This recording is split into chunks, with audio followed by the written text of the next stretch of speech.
Pastor Steve with Word Study number 38 out of 40. Really, the words we're going to be looking at, or the topic we're going to be looking at today, is the Judges. They're described as military heroes and deliverers who led the nation of Israel against their enemies during a period between the death of Joshua and those who were appointed as kings. While the stories of their exploits are found in a book of the Bible, and that book is Judges. And I encourage you to read that because there's some great and interesting stories in this particular book. But the period of the Judges was between 1380 and 1050 BC. And the government of Israel was a loose confederation of tribes which were gathered around their central shrine, which was the Ark of the Covenant. Well, without a human king to guide them, the people tended to rebel and fall into the worship of false gods time and time again. There's a verse repeated a couple of times in Judges that really depicts the way society was going, and that these words go as follows: everyone did what was right in their own eyes. I mean, we really kind of live in a day today where that spirit is prevalent. People don't really want to be controlled by laws. They want to do that which is right in their own eyes. They want to create their own laws and justify their own actions.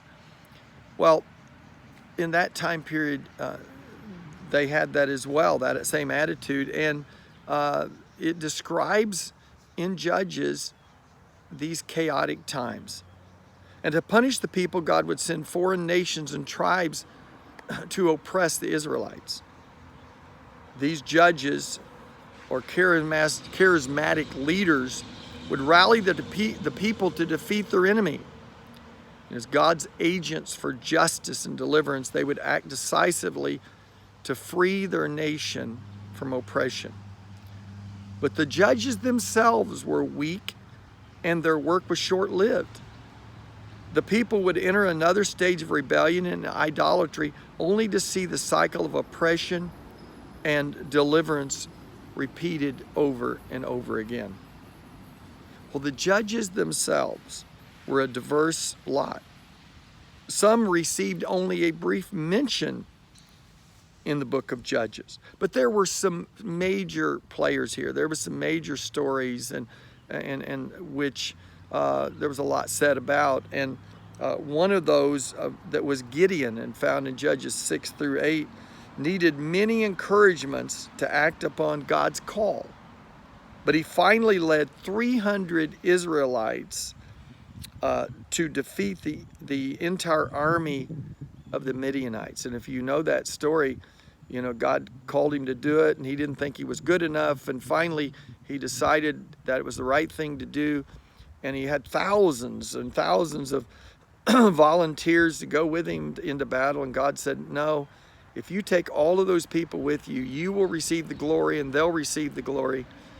But he reduced that army down to 300 men who would be fighting against maybe hundreds of thousands of Midianites. Well, God wanted the glory, and God ended up getting the glory. But the most interesting of the judges perhaps was Samson, whose frailties of the flesh led to his capture by the hated Philistines. The most courageous of the judges was Deborah, a woman who prevailed upon Barak, another leader, to attack the mighty army of the Canaanites.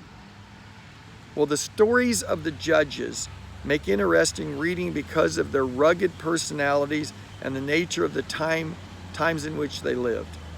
The openness with which they are portrayed in all their weaknesses is one mark of the integrity of the Bible. Now, God wants us to do stuff. God has a calling for us. God has a purpose for every one of us. Now, we're human, and we're frail, and we're weak. And like the judges, that we have to depend upon God if we're going to really be victorious and be effective in what he's called us to do. God bless.